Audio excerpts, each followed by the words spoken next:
히브리서 8장 말씀입니다. 히브리서 8장 1절에서 13절입니다. 같이 하나님의 말씀을 읽도록 하겠습니다. 지금 우리가 하는 말의 요점은 이러한 대제사장이 우리에게 있다는 것이라. 그는 하늘에서 지극히 크신 이의 보좌 우편에 앉으셨으니 성소와 참 장막에서 섬기는 이시라. 이 장막은 주께서 세우신 것이요 사람이 세운 것이 아니니라. 대제사장마다 예물과 제사 드림을 위하여 세운 자니 그러므로 그도 무엇인가 드릴 것이 있어야 할지니라. 예수께서 만일 땅에 계셨더라면 제사장이 되지 아니하셨을 것이니 이는 율법을 따라 예물을 드리는 제사장이 있음이라. 그들이 섬기는 것은 하늘에 있는 것의 모형과 그림자라. 모세가 장막을 지으려 할 때에 지시하심을 얻은과 같으니 이르시되 삼가 모든 것을 산에서 내게 보이던 본을 따라 지으라 하셨느니라. 그러나 이제 그는 더 아름다운 직분을 얻으셨으니 그는 더 좋은 약속으로 세우신 더 좋은 언약의 중보자시라.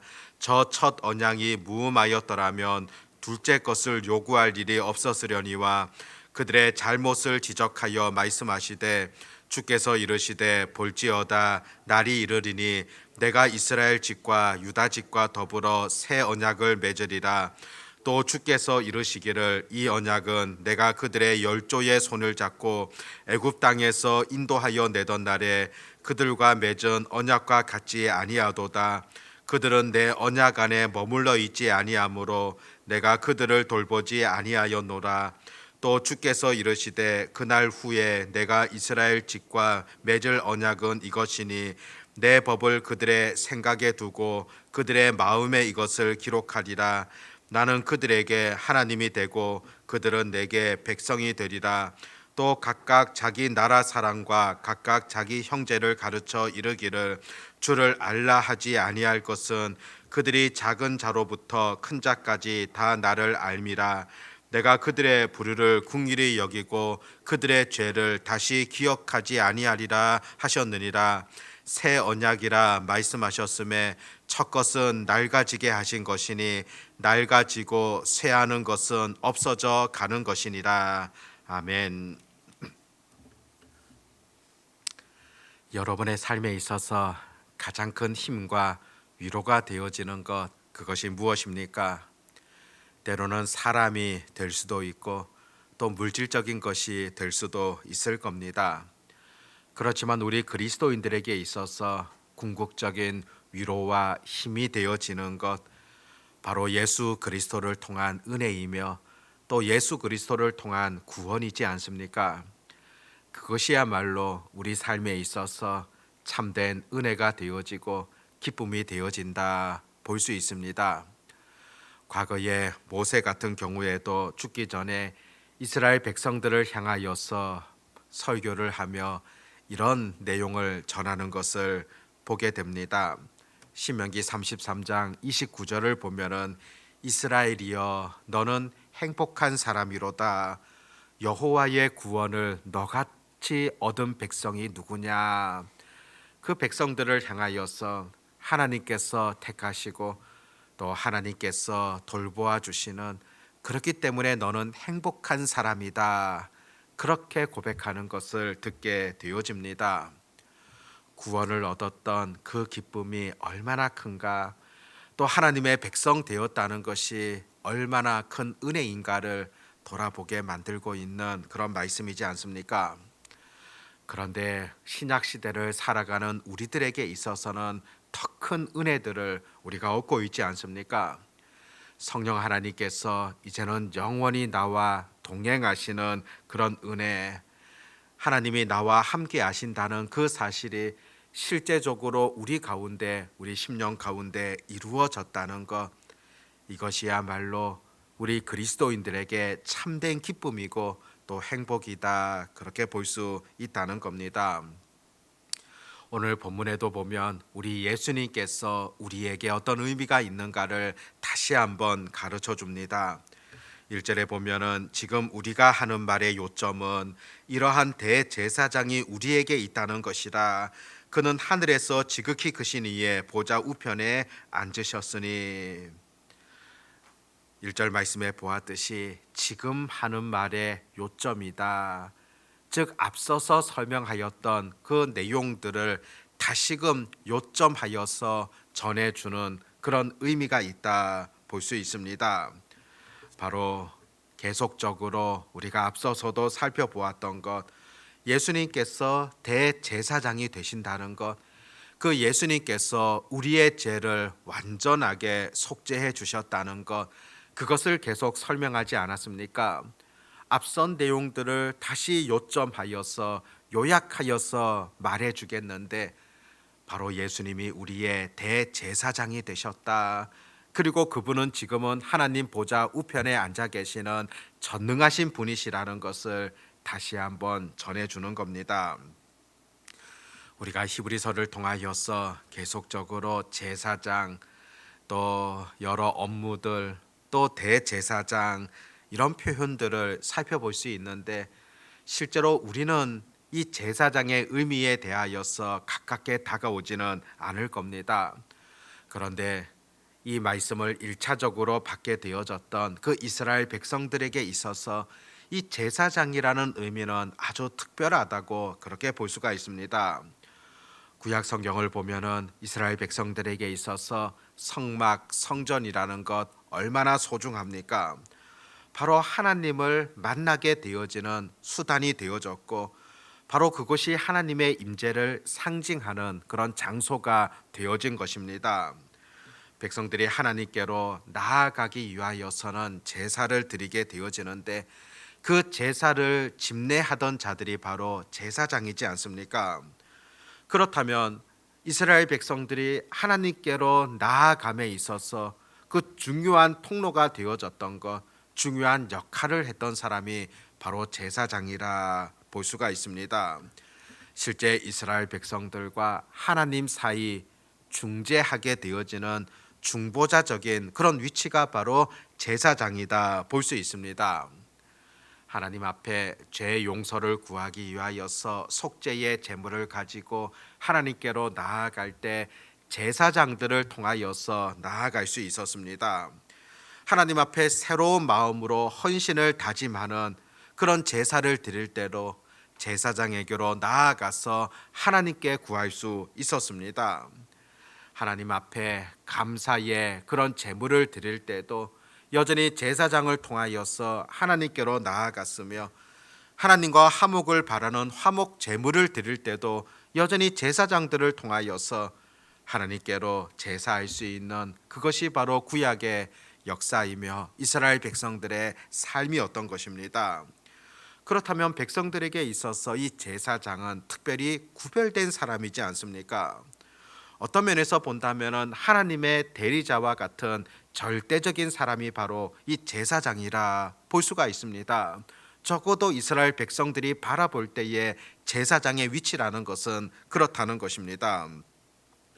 그런데 우리 예수님께서는 그 제사장 가운데서도 가장 으뜸이 되어지는 대제사장이시다, 그렇게 표현하고 있으며, 또 그분께서는 앞서서도 계속 살펴보았듯이 인간 제사장이 아니라 바로 하나님이시라는 것을, 하나님 보좌 우편에 앉아 계시는 전능하신 분이시라는 것을 계속적으로 가르쳐주고 있습니다.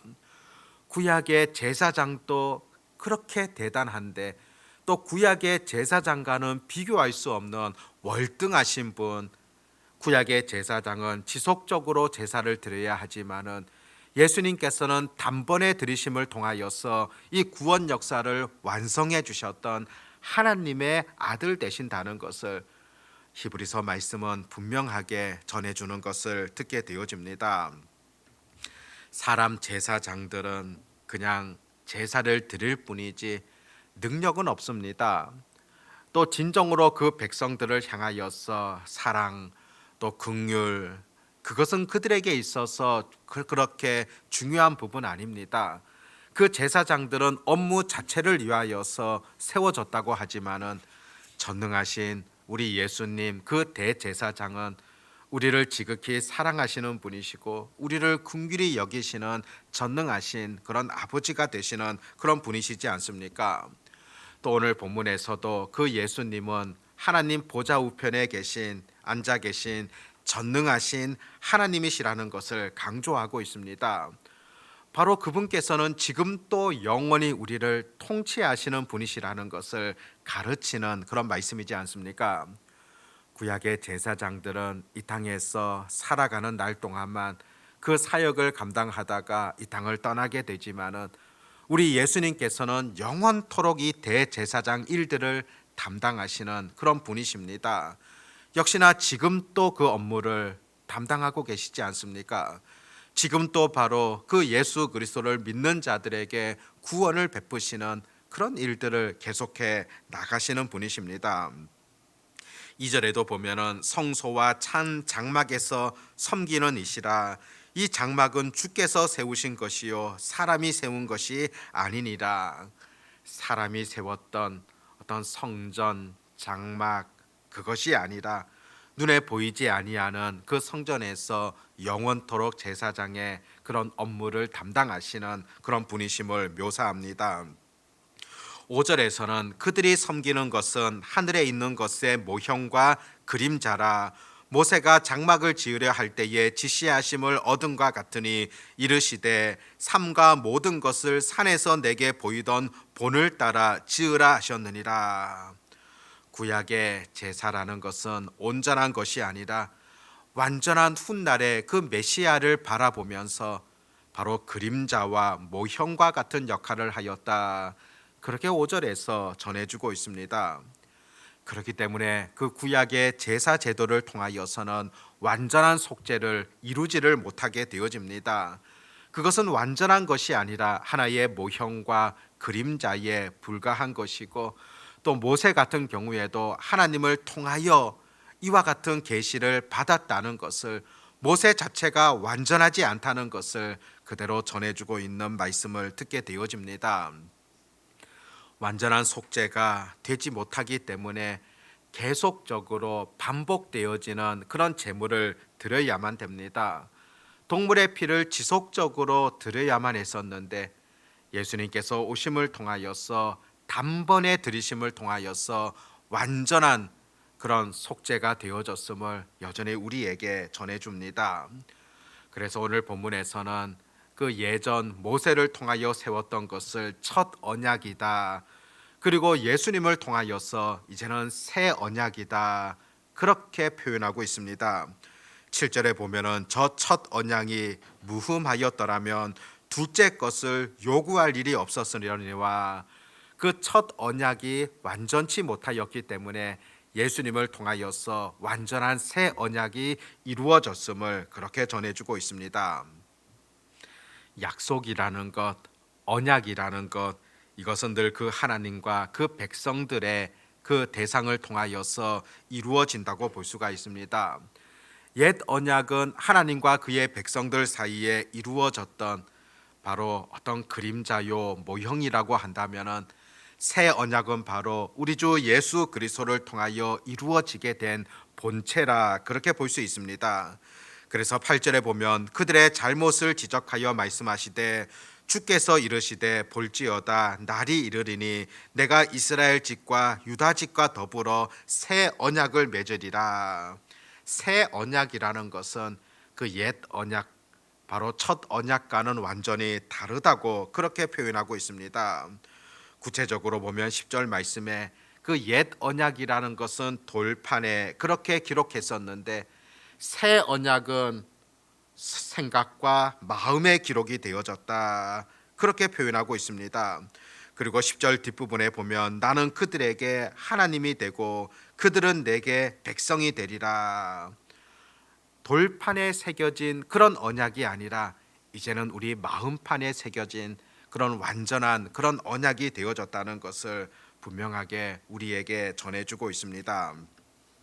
12절에 보면 내가 그들의 불의를 긍휼히 여기고 그들의 죄를 다시 기억하지 아니하리라 하셨느니라. 완전히 속죄 제사를 이루신 그 예수 그리스도의 은혜를 통하여서 이제는 우리의 죄들이 깨끗하게 되어졌음을 전해주고 있고, 또 이 말씀이 가르쳐 주시는 근본적인 의미를 들여다보면 구약의 그 옛 언약의 제사 같은 경우에는 죄를 지을 때마다 늘 속죄를 이루어야 합니다. 늘 짐승을 가져와서 피 흘림을 해야 되는 겁니다. 그런데 예수 그리스도의 그 희생과 죽으심은 어떻습니까? 그 죽으심을 통하여서는 이제는 완전히 그 속죄 사역을 이루게 되어졌고, 그 이후에 짓게 되어지는 우리의 죄에 대하여서는 하나님 앞에 회개함을 통하여서, 그리고 죄 용서함을 통하여서 깨끗하게 되어진다는 것을 이 말씀은 분명하게 보여주고 있다는 사실입니다. 13절에서는 새 언약이라 말씀하셨음에 첫 것은 낡아지게 하신 것이니 낡아지고 쇠하는 것은 없어져 가는 것이니라. 옛 언약이 낡아지고 또 없어지고 이제는 새 언약 대신 예수 그리스도를 통하여서 온전한 은혜가 임했다는 그 사실을 다시 한번 가르쳐 주시는 그런 말씀을 보게 되어집니다. 우리가 받게 되어졌던 이 구원의 은혜 얼마나 놀라운 것인가를 다시금 우리가 잊지 마시고 늘 이 구원의 은혜에 대하여서 감사하는 그런 마음으로 살아가야 될 것이며, 또 너희들의 죄를 기억지 아니하시리라 그렇게 말씀하시는 하나님의 은혜를 기억하면서 늘 우리가 죄에 대하여서도 근본적인 죄 그것뿐만이 아니라 우리의 일상적인 죄에 대하여서도 늘 하나님 앞에 회개하며 또 그렇게 나아갈 수 있는 주의 백성들, 주의 자녀들 되어지시기를 바랍니다. 기도하겠습니다. 하나님 아버지, 영원한 대제사장이 되어주셨던 그런 예수 그리스도의 온전한 사역들을 우리가 바라보게 되어집니다. 완전할 수 없었던 구약의 속죄함이 예수 그리스도의 죽으심을 통하여서 온전하게 되어졌고, 예수 그리스도를 믿는 모든 자들에게 이제는 구원의 은혜를 허락하셨던 하나님의 놀라운 손길들을 우리가 바라보게 되어집니다. 구원받은 자로서 또 하나님의 백성된 자로서 해야 될 역할들, 또 그 사명들, 또 그 은혜가 어떠한가를 늘 잊지 아니하며 살아가는 그런 주의 자녀들이 되게 하여 주시기를 간절히 소망합니다. 아버지 하나님, 오늘도 저희들에게 귀한 하루를 이렇게 선물로 주시고 이 하루를 시작할 수 있는 놀라운 은총을 베풀어 주심에 감사를 드립니다. 하나님의 선물로 주어진 날들, 이 시간들 속에서 무엇보다도 하나님의 뜻을 아름답게 실천하며 하나님께서 바라시는 바들을 또 그 길들을 걸어갈 수 있도록 하나님 도와주시기를 간절히 소망합니다. 세상에서 또 한 주를 시작하게 되어지는 월요일입니다. 이번 한 주간의 삶 무엇보다 하나님의 기쁨이 되게 하시고 하나님께 영광이 되게 하시고 또 하나님의 말씀에 비추어서 아름답게 살아갈 수 있는 그런 은혜가 있게 하여 주시옵소서. 세상 속에서 또 만나는 많은 사람들 속에서 그리스도인으로 온전히 살게 하여 주시고 빛과 소금의 역할을 잘 감당하며 예수님의 그 사랑을 전할 수 있는 그런 자리에 늘 서게 하여 주시옵소서. 오늘도 주님 앞에 기도할 때 하늘의 신령한 것들을 채워 주시옵시고 또 기도하는 자들에게 약속하셨던 풍성한 은혜들 경험할 수 있도록 하나님 지켜 주시옵소서.